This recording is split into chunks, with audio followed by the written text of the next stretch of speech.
어디선가 들어본 듯한 주제, 근거가 뭔가 싶은 주장, 출처를 알 수 없는 정보 많이 경험해 보셨죠? 확실한 근거 자료를 바탕으로 가장 최신 정보를 핵심만 전달합니다. 안녕하세요. 실버킹즈입니다. 지금 바로 시작합니다.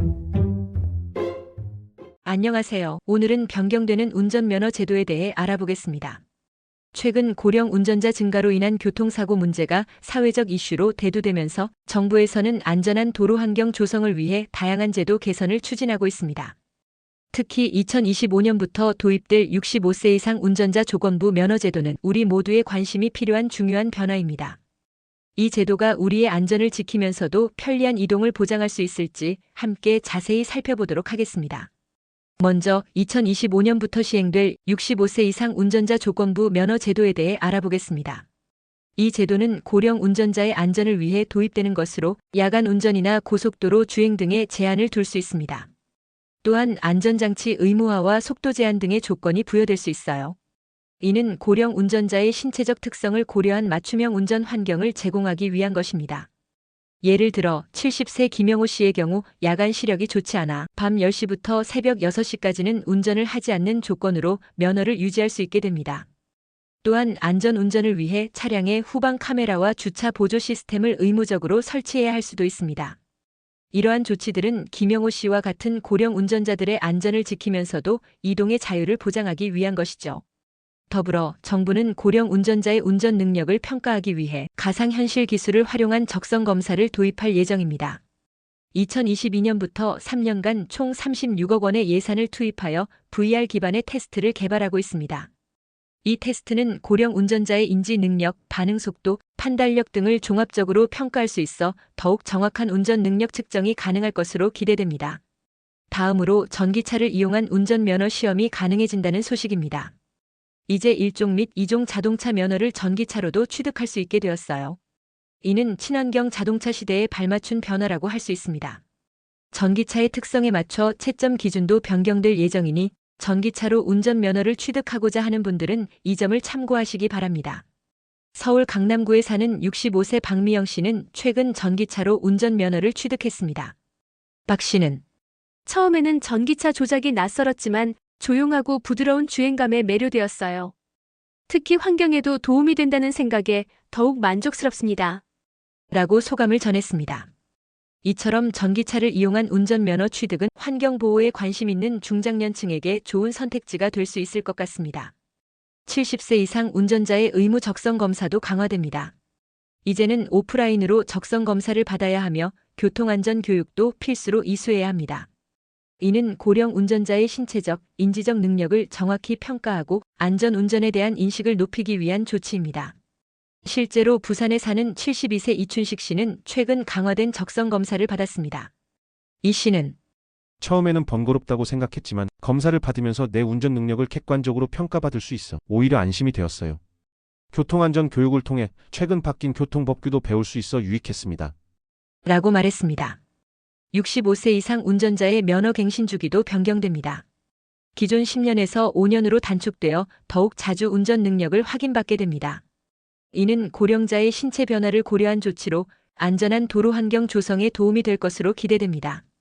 대구에 사는 68세 정미란 씨는 5년마다 갱신하는 것이 처음에는 귀찮게 느껴졌지만 정기적으로 내 운전 능력을 점검받을 수 있어 오히려 좋은 것 같아요.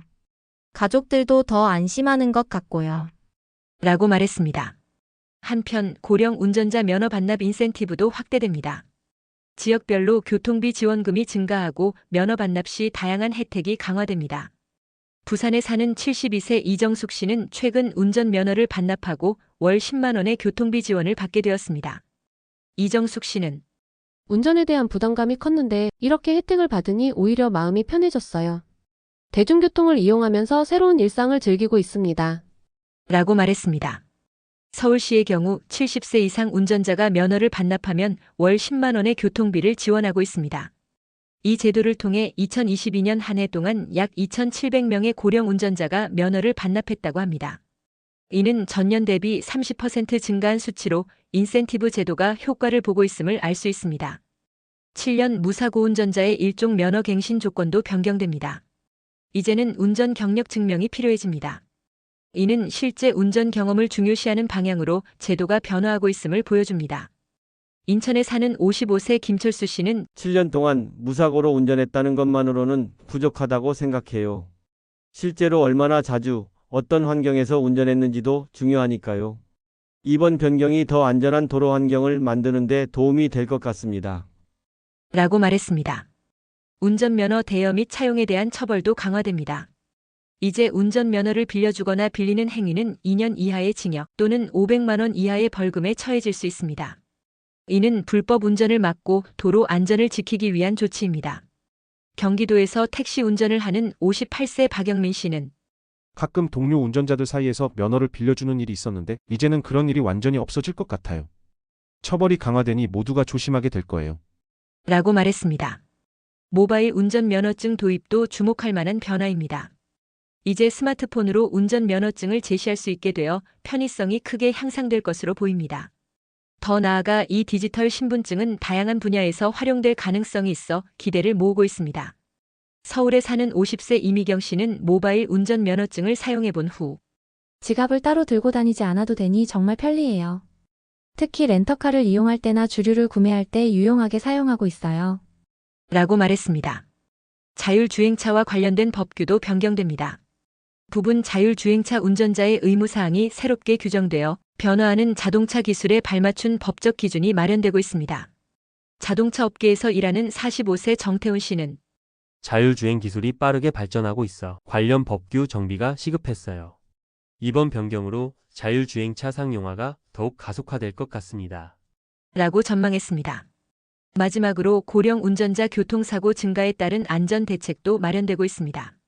최근 통계에 따르면 65세 이상 고령 운전자의 교통사고 발생 건수가 지속적으로 증가하고 있어 우려의 목소리가 높아지고 있습니다. 2020년 3만 1,072건이었던 고령 운전자 교통사고는 2022년 3만 4,652건으로 증가했습니다. 이에 대한 예방 방안으로 고령 운전자를 위한 특별 안전 교육 프로그램과 첨단 운전자 보조 시스템 장착 지원 등이 검토되고 있습니다. 대전에서 운전학원을 운영하는 60세 최영수 씨는 고령 운전자를 위한 맞춤형 교육 프로그램을 개발 중입니다. 시뮬레이터를 활용한 실전 교육과 인지능력 향상 훈련 등을 포함할 예정이에요. 라고 말했습니다. 지금까지 살펴본 운전면허 제도의 변화들은 우리 중장년층의 안전과 편의를 위한 것입니다. 하지만 이러한 제도 변화에 대해 우려의 목소리도 있습니다. 일부에서는 고령 운전자의 이동권이 제한될 수 있다는 점을 지적하고 있죠. 광주에 사는 67세 박종철 씨는 농촌 지역에 사는 노인들은 대중교통이 불편해서 차가 꼭 필요한데 나이 들었다고 무조건 운전을 못하게 하는 건 문제가 있어요. 라고 말했습니다. 따라서 제도 시행 과정에서 고령자의 권리와 안전 사이의 균형을 잘 맞추는 것이 중요할 것 같습니다. 우리 모두가 안전하고 편리하게 도로를 이용할 수 있도록 이러한 제도 변화에 관심을 가지고 적극적으로 대비해야 할 것 같습니다. 특히 고령 운전자분들은 자신의 신체 상태를 정확히 파악하고 필요하다면 운전을 줄이거나 대중교통 이용을 늘리는 등의 대안을 고려해보는 것도 좋겠죠. 이와 관련해 서울시에서는 어르신 운전자 안전교육 프로그램을 운영하고 있습니다. 이 프로그램은 65세 이상 운전자를 대상으로 하며 교통안전이론 교육과 실제 도로 주행 교육을 포함하고 있어요. 라고 말했습니다. 프로그램에 참여한 70세 이상의 씨는 교육을 받고 나니 내 운전 습관의 문제점을 알게 되었어요. 특히 회전교차로 통과 방법을 제대로 배워서 좋았습니다. 라고 말했습니다. 또한 젊은 세대들도 고령 운전자에 대한 이해와 배려의 자세가 필요합니다. 도로 위에서 서로를 존중하고 배려하는 문화가 정착된다면 우리 모두가 더욱 안전하고 행복한 삶을 영위할 수 있을 것입니다. 이와 관련해 경기도 수원시에서는 세대 간 교통문화 이해 프로그램을 진행하고 있습니다. 이 프로그램에서는 청년층과 노년층이 함께 모여 서로의 운전 경험을 공유하고 세대 간 이해를 높이는 시간을 가집니다. 프로그램에 참여한 28세 김민준 씨는 할아버지 세대의 운전 경험을 들으면서 그분들의 입장을 이해하게 되었어요. 앞으로는 도로에서 고령 운전자를 만나면 더 배려하게 될 것 같습니다. 라고 소감을 전했습니다. 한편 정부와 지자체에서는 고령 운전자들의 이동권을 보장하기 위해 다양한 대안을 마련하고 있습니다. 예를 들어 경기도에서는 어르신 행복택시 사업을 시행하고 있습니다. 이 사업은 대중교통 이용이 어려운 농촌 지역의 65세 이상 어르신들에게 저렴한 가격으로 택시 서비스를 제공합니다. 이 서비스를 이용하고 있는 78세 김영자 씨는 운전면허를 반납하고 나서 걱정이 많았는데 이 택시 덕분에 편하게 병원도 다니고 장도 볼 수 있어요. 정말 고마운 제도예요. 라고 말했습니다. 또한 자율주행 셔틀버스 도입도 고령자의 이동권 보장을 위한 대안으로 주목받고 있습니다. 세종시에서는 2023년부터 자율주행 셔틀버스 제로셔틀을 운행하고 있습니다. 이 버스는 정해진 노선을 따라 자율주행으로 운행되며 고령자나 교통약자도 쉽게 이용할 수 있도록 설계되었습니다. 세종시에 사는 62세 박철호 씨는 처음에는 자율주행 버스가 안전할까 걱정했는데 몇 번 타보니 오히려 일반 버스보다 더 안정적이에요. 앞으로 이런 교통수단이 더 많아졌으면 좋겠어요. 라고 말했습니다. 이처럼 운전면허 제도의 변화는 우리 사회에 많은 영향을 미치고 있습니다. 하지만 이러한 변화가 단순히 규제를 강화하는 것이 아니라 모든 세대가 안전하고 편리하게 이동할 수 있는 환경을 만들기 위한 것임을 이해하는 것이 중요합니다. 예를 들어 첨단 운전자 보조 시스템의 보급 확대는 고령 운전자의 안전을 크게 향상시킬 수 있습니다. 차선 이탈 경고, 자동 긴급 제동, 후방교차 통행 경고 등의 기능은 운전자의 실수를 보완하고 사고를 예방하는 데 큰 도움이 됩니다. 최근 에이다스가 장착된 차량을 구매한 66세 이정호 씨는 처음에는 복잡한 기능들이 어렵게 느껴졌지만 익숙해지니 정말 편리해요. 특히 주차할 때 주변 상황을 한눈에 볼 수 있어 안심이 됩니다. 라고 말했습니다. 또한 운전면허 제도의 변화는 새로운 일자리 창출로 이어질 수 있습니다.